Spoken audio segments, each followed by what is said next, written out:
opportunity. So I had a couple of questions. So first is the regarding the capacity. So it would be helpful if you could give us the capacities of commodity product as well as the specialty products grade wise.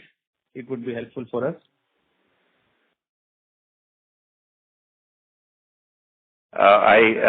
Normally, we don't provide these details of the capacity for obvious reasons, along with the grades.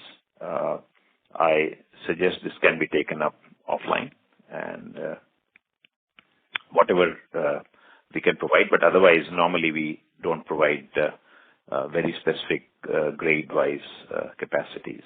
In fact, the way we have been guiding lately is more with respect to the investment and the asset turnovers. Okay, sure.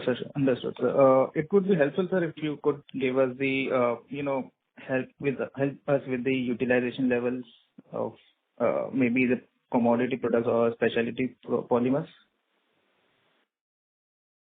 Yeah, I suggest, Devi, that this question can be taken offline, if that's fine with you. Okay, sure. No problem, sir. Thanks a lot. Thank you. The next question is from the line of Ketan Gandhi from Gandhi Securities. Please go ahead. Yeah.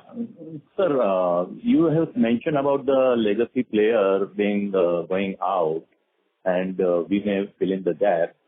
I believe after the exit of 3M, there is a vacuum as far as PFA is concerned because I believe Chemours is unable to increase the capacity of the PFA for semiconductor grade.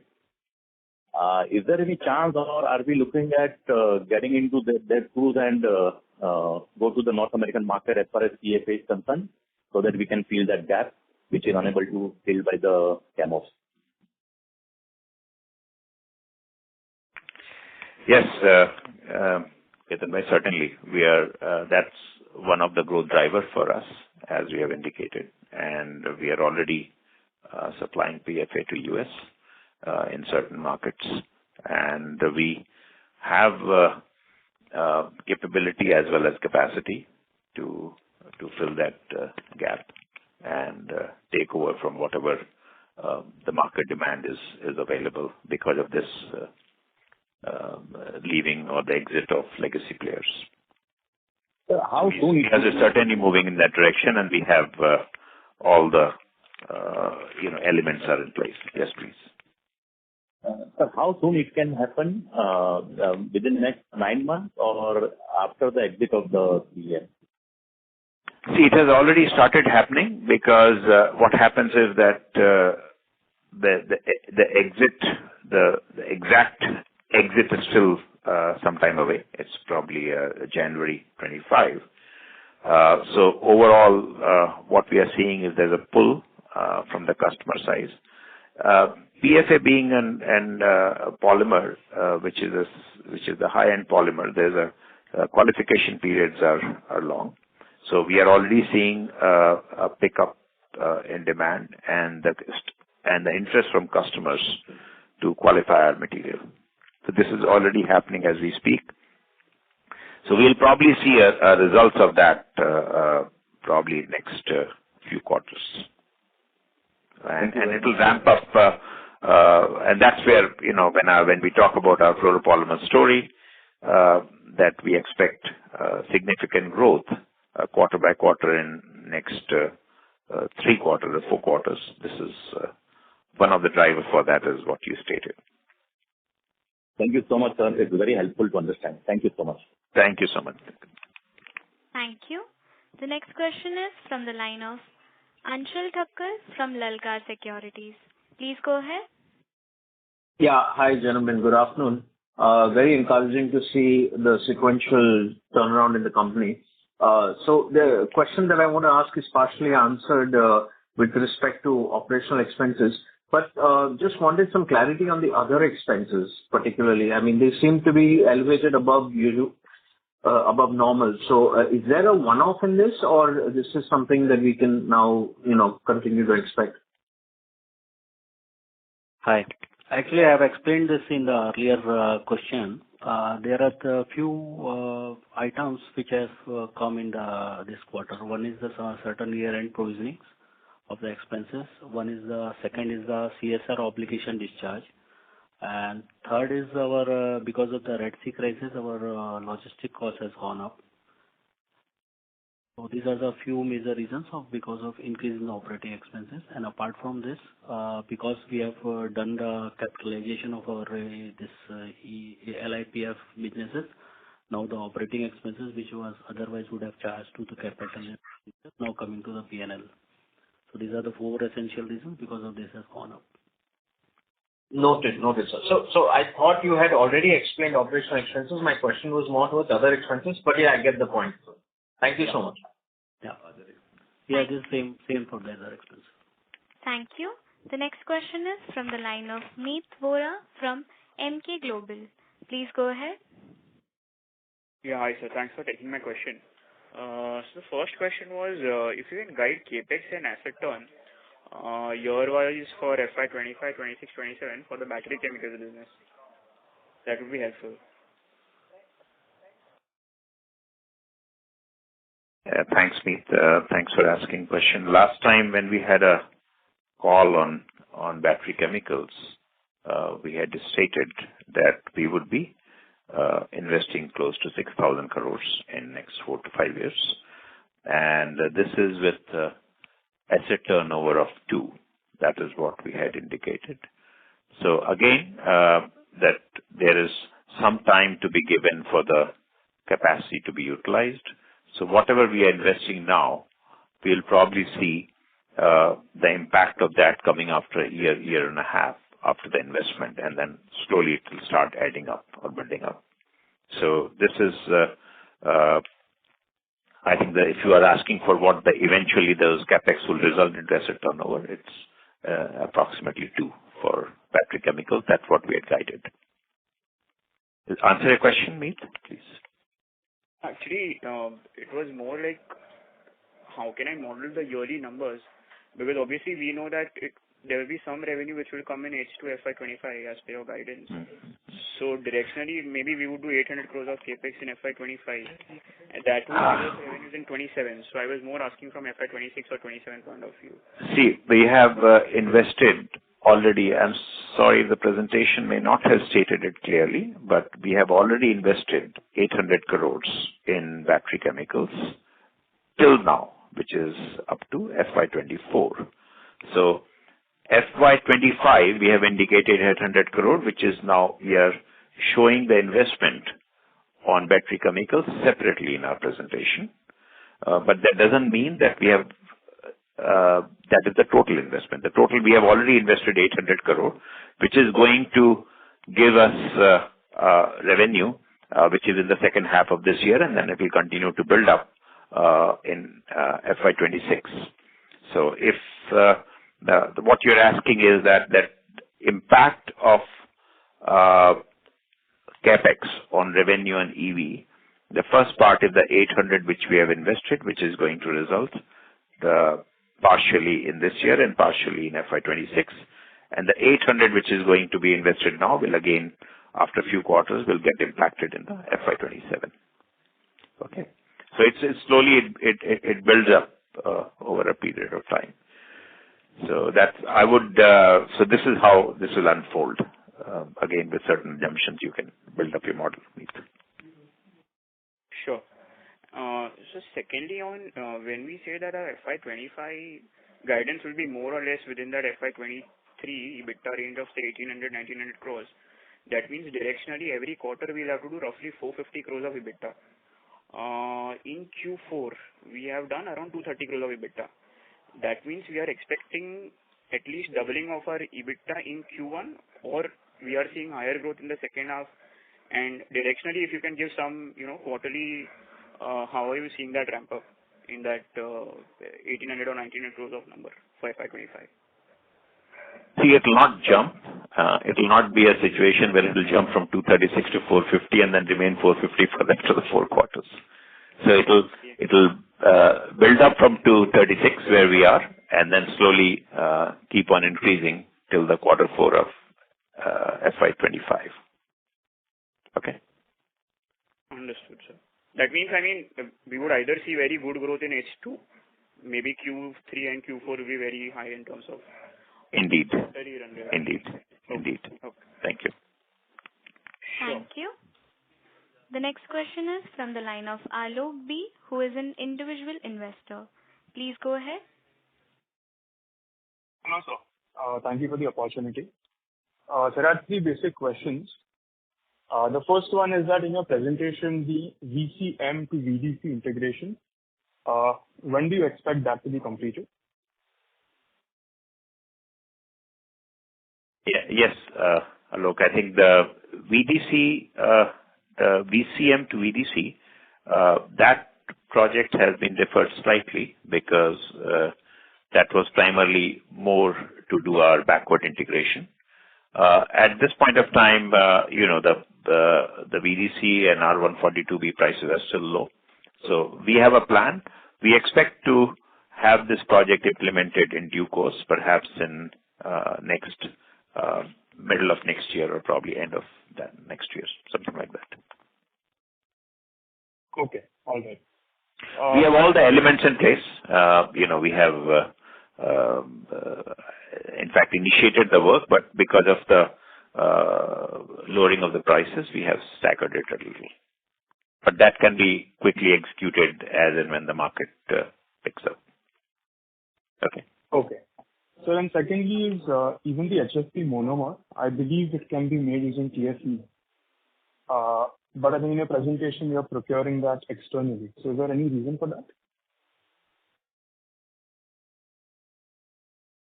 The quantity that we are procuring is quite small.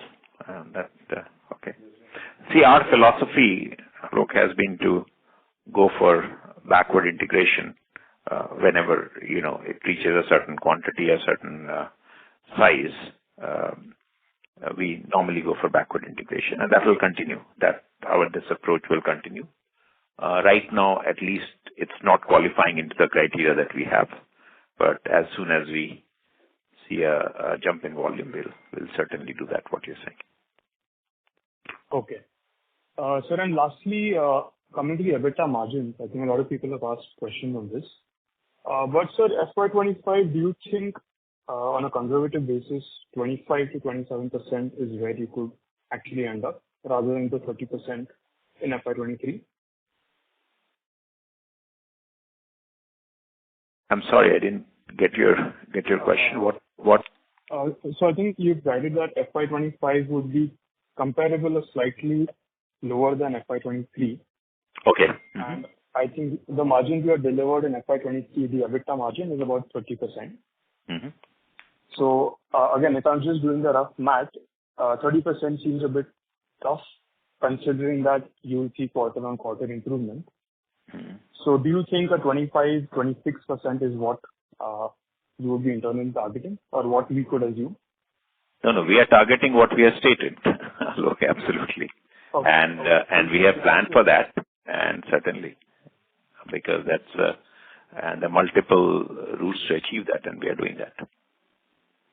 Okay. So then just one last question.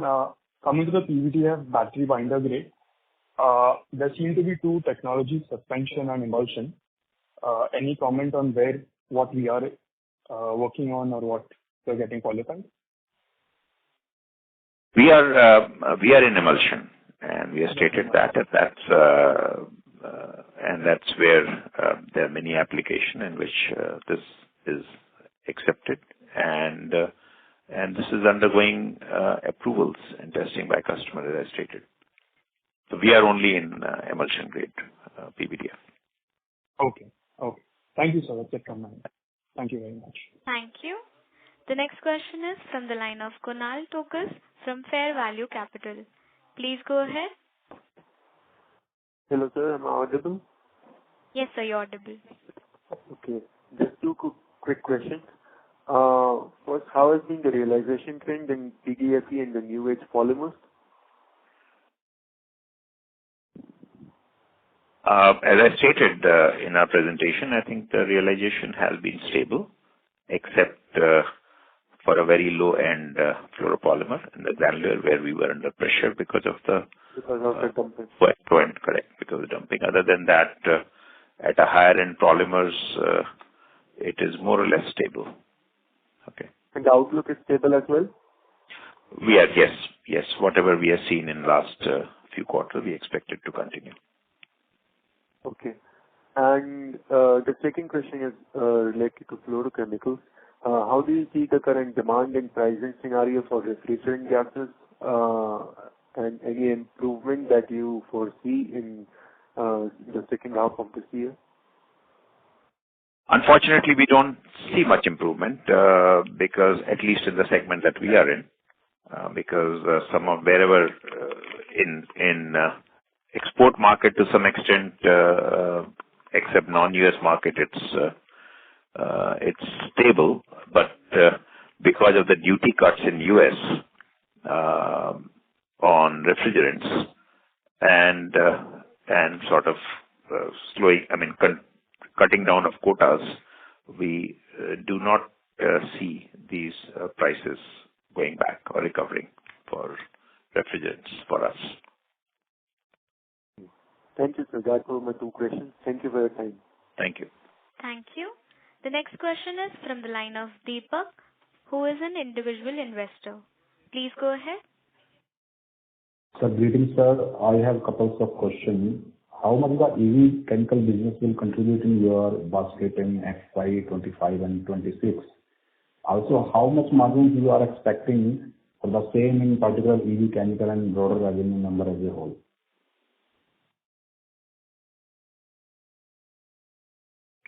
See, we have already given guidance, Deepak, that our margin expectation and the target is 25% in the EV business.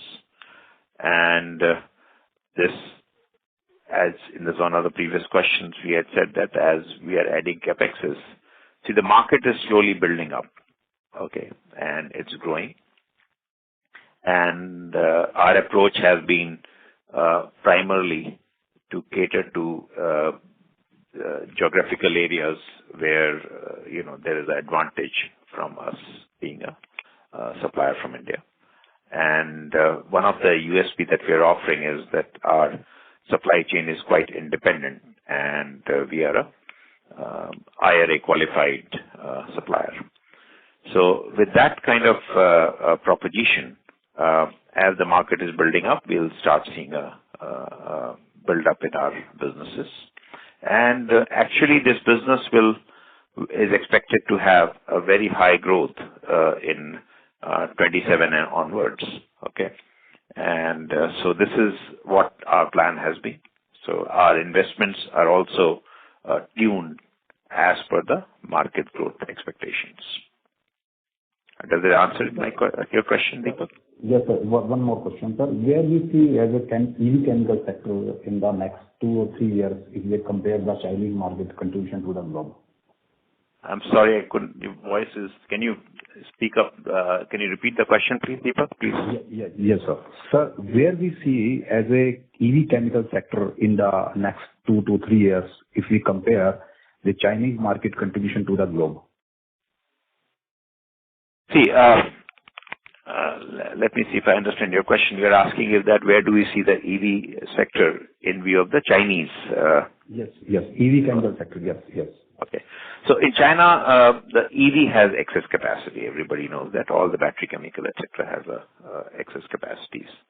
However, if you look at the capacities outside China, it is still not there. It's at very, very early stage.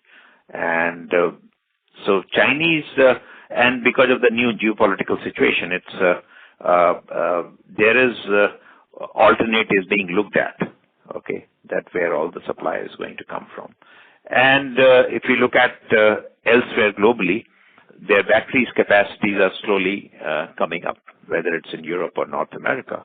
So supply chain is being established to cater to this large jump in the EV demand that is expected to pick up from 27 onwards.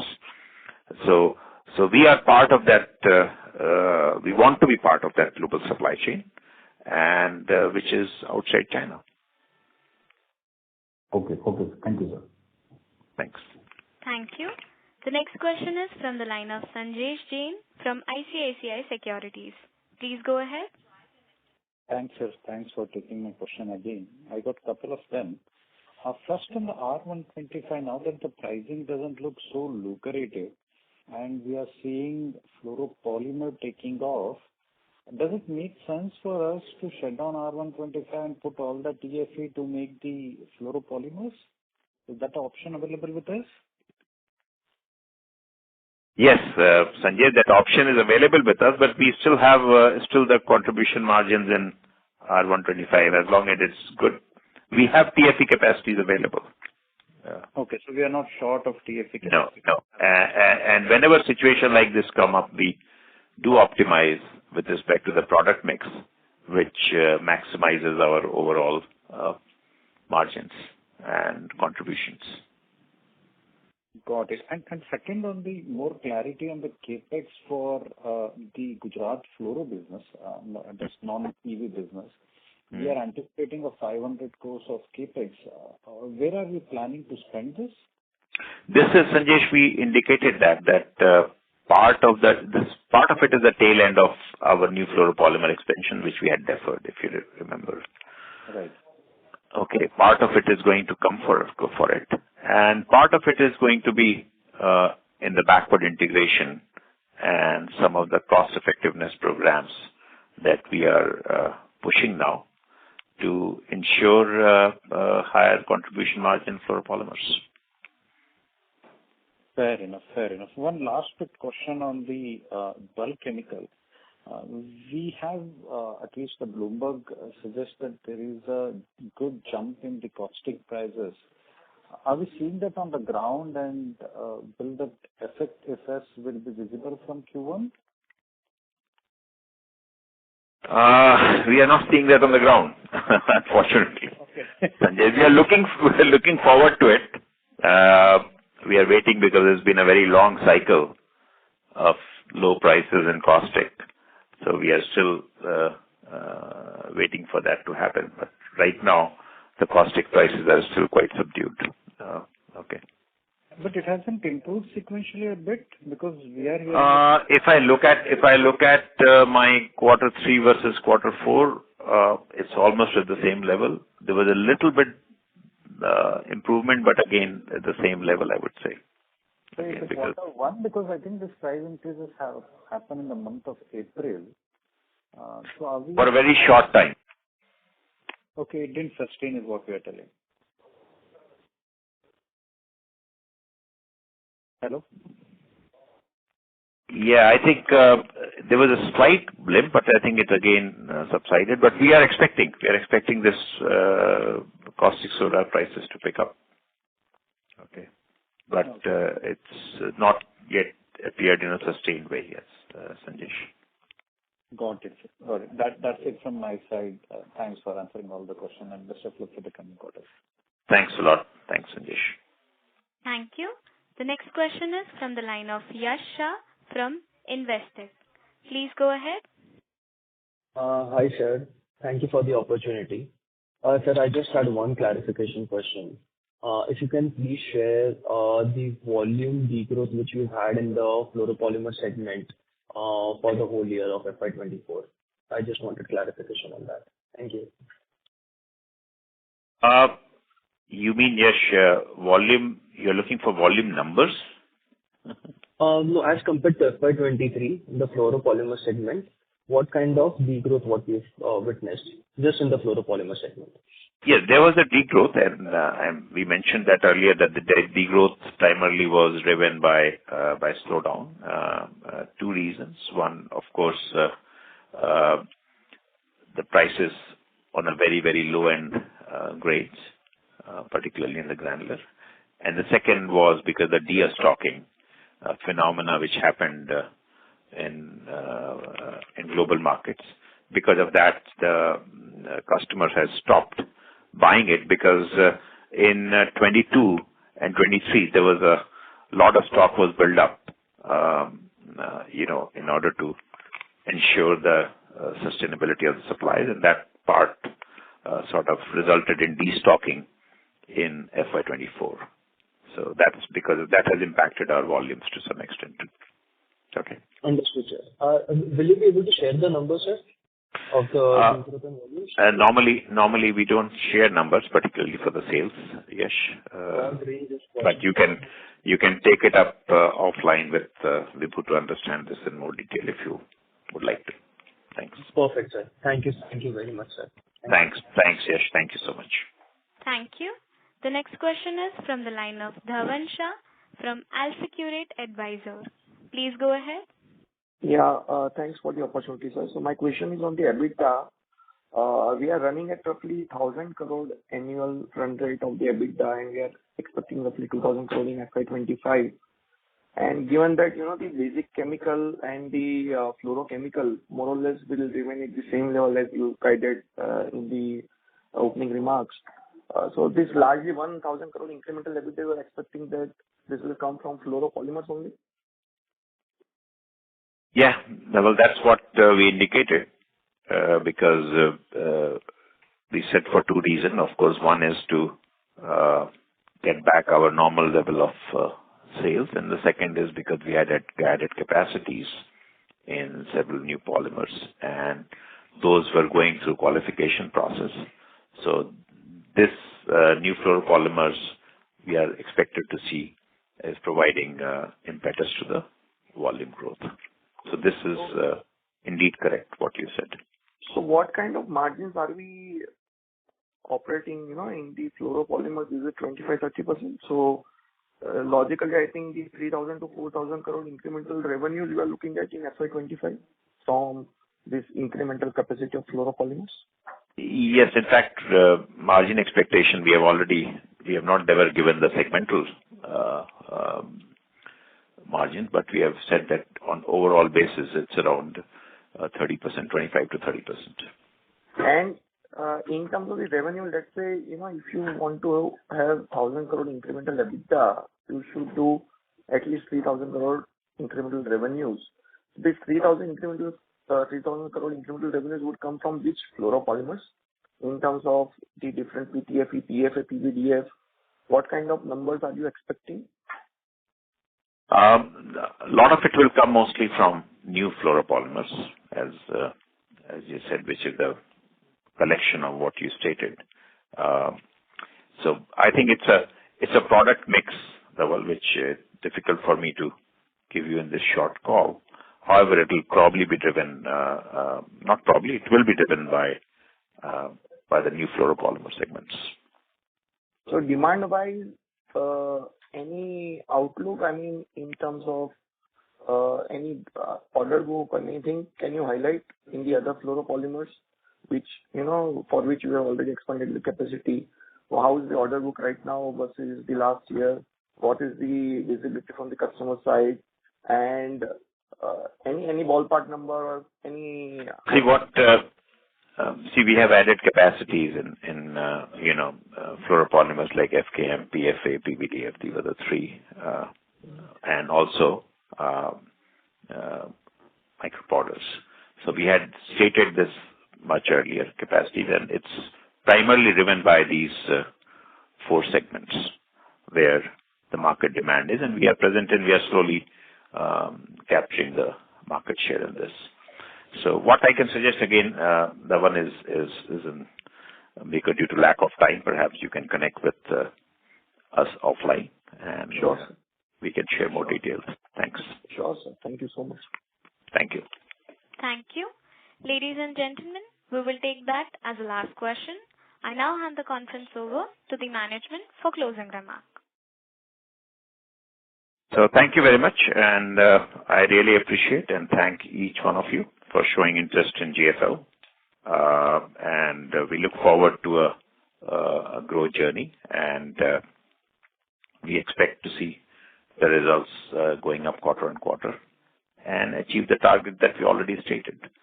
So I would like to thank you all for interest shown in GFL. And in case of any questions, request you to please connect with Mr. Vibhu Agarwal, who looks after our investor relations. So thank you very much, and have a good day. Bye. On behalf of Batlivala and Karani Securities India Private Limited, that concludes this conference. Thank you for joining us, and you may now disconnect your line.